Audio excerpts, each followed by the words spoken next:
ಎಲ್ಲರಿಗೂ ನಮಸ್ಕಾರ. ಈ ವಿಡಿಯೋದಲ್ಲಿ ಸ್ವರೂಪ್ ಮಂದಿರವನ್ನು ನೋಡ್ಕೊಂಡು ಬರೋಣ. ಇದು ಕರ್ನಾಟಕ ರಾಜ್ಯದ ಉತ್ತರ ಕನ್ನಡ ಜಿಲ್ಲೆಯ ಜೊಯ್ಡಾ ತಾಲೂಕಿನಲ್ಲಿ ಇರೋದು. ಇದು ದಾಂಡೇಲಿಯಿಂದ ಬೆಳಗಾವಿಗೆ ಹೋಗ್ತಕ್ಕಂಥ ರಸ್ತೆಯ ಪಕ್ಕದಲ್ಲಿರೋದು.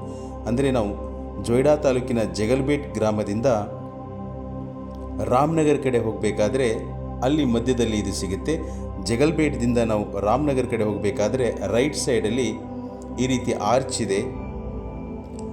ಏನು ಜಗಲ್ಬೇಟ್ದಿಂದ ರಾಮನಗರಕ್ಕೆ ಹೋಗಬೇಕಾದ್ರೆ ರೈಟ್ ಸೈಡಲ್ಲಿ ಏನು ಆರ್ಚ್ ಇದೆ ಅಲ್ವಾ, ಇದು ಈ ಆರ್ಚ್ ಮೂಲಕವಾಗಿ ನಾವು 1 ಕಿಲೋಮೀಟರ್ ಹೋದರೆ ನಮಗೆ ಸ್ವರೂಪ್ ಮಂದಿರ ಸಿಗುತ್ತೆ. ಈಗ ನಾವು ಹೋಗೋಣ. ಇದು 1 ಕಿಲೋಮೀಟರ್ ಬಂದ ನಂತರ ಈ ರೀತಿಯಾಗಿರ್ತಕ್ಕಂಥದ್ದು. ಸೊ ಇಲ್ಲಿಂದ ನಾವು ಜಸ್ಟ್ ವಾಕೇಬಲ್ ಒಂದು 100 ಮೀಟರ್ ಹೋದರೆ ಸಾಕು, ನಾವು ಸ್ವರೂಪ್ ಮಂದಿರವನ್ನು ವೀಕ್ಷಿಸಬಹುದು. ಇದರ ಒಂದು ವಿಶೇಷತೆ ಏನು ಅಂತಂದರೆ, ಶಿವರಾತ್ರಿಯಂದು ಇಲ್ಲಿ ಹೆಚ್ಚಿನ ಸಂಖ್ಯೆಯ ಜನರು ದರ್ಶನಕ್ಕಾಗಿ ಬರ್ತಾರೆ. ಇಲ್ಲಿ ಒಂದಿಷ್ಟು ಮಾಹಿತಿಯನ್ನು ಅವರು ಬರೆದಿದ್ದಾರೆ. ಇದು ಎಂಟ್ರೆನ್ಸ್. ಶಿವರಾತ್ರಿಯಂದು ಹೆಚ್ಚಿನ ಸಂಖ್ಯೆಯ ಜನರು ಇಲ್ಲಿ ದರ್ಶನಕ್ಕಾಗಿ ಬರ್ತಾರೆ ಸ್ವರೂಪ್ ಮಂದಿರಕ್ಕೆ. ಇದು ಎಂಟ್ರೆನ್ಸ್ ಇರ್ತಕ್ಕಂಥದ್ದು. ಆವರಣದ ಒಳಗಡೆ ಈ ರೀತಿಯಾಗಿ ಇದೆ.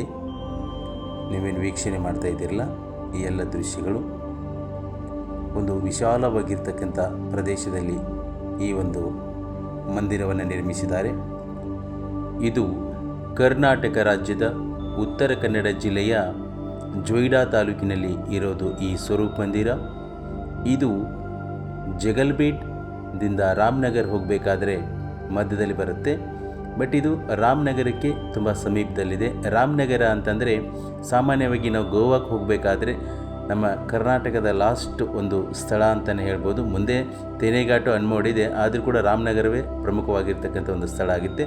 ಆ ರಾಮನಗರಕ್ಕೆ ತುಂಬ ಹತ್ತಿರದಲ್ಲಿರ್ತಕ್ಕಂಥ ಒಂದು ಸ್ಥಳ ಇದು ಸ್ವರೂಪ್ ಮಂದಿರ.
ಜೊಯ್ಡಾ ತಾಲೂಕು 87% ಅರಣ್ಯವನ್ನು ಹೊಂದಿದೆ. ಹಾಗೆ ಉತ್ತರ ಕನ್ನಡ ಜಿಲ್ಲೆ ಕರ್ನಾಟಕದಲ್ಲಿ ಅತಿ ಹೆಚ್ಚು ಅರಣ್ಯ ಹೊಂದಿರುವ ಜಿಲ್ಲೆ. ಹಾಗೆ ಜೊಯ್ಡಾ ತಾಲೂಕಿನಲ್ಲಿ ಕೂಡ ಅಧಿಕ ಅರಣ್ಯವಿದೆ. ಹಾಗೆ ಈ ಜೊಯ್ಡಾ ತಾಲೂಕಿನಲ್ಲಿ ವಿವಿಧ ಹಣ್ಣುಗಳ ಮರಗಳಿದ್ದಾವೆ. ಇಲ್ಲಿ ವಿವಿಧ ಬಗೆಯ ಹಣ್ಣುಗಳ ಮರಗಳನ್ನು ನಾವಿಲ್ಲಿ ನೋಡ್ಬೋದು. ನೀವೇನು ವೀಕ್ಷಣೆ ಮಾಡ್ತಿದ್ದೀರಲ್ಲ ಅದು ಒಂದು ಕೂಡ ಮಿರಿಡಾ ಹಣ್ಣಿನ ಮರ ಇಲ್ಲಿ ಮಕ್ಕಳು ಹಿಡಿದಿದ್ದಾರೆ ನೋಡಿ. ಸೊ ಇದು ಮಿರಿಡಾ ಹಣ್ಣು. ಈ ಮಿರಿಡಾ ಹಣ್ಣು ಸ್ವಾಭಾವಿಕವಾಗಿ ನಮ್ಮ ಕರ್ನಾಟಕದ ಬೇರೆ ಬೇರೆ ಜಿಲ್ಲೆಯಲ್ಲಿ ಸಿಗೋದು ಅಪರೂಪ. ಇದು ಈ ಸಹ್ಯಾದ್ರಿ ಭಾಗದಲ್ಲಿ ಮಾತ್ರ ಇದು ಸಿಗೋದು. ಅವರು ದೇವಸ್ಥಾನಕ್ಕೆ ಬಂದಾಗ ಈ ಹಣ್ಣನ್ನು ಹರಿದು ತಿಂತಾಯಿದ್ರು. ಸೊ ಈ ವಿಡಿಯೋನ ಇಲ್ಲಿಗೆ ಮುಗಿಸ್ತಾ ಇದ್ದೇನೆ. ಮತ್ತೊಂದು ವಿಡಿಯೋದೊಂದಿಗೆ ಸಿಗೋಣ. ಅಲ್ಲಿವರೆಗೂ ಎಲ್ಲರಿಗೂ ನಮಸ್ಕಾರ.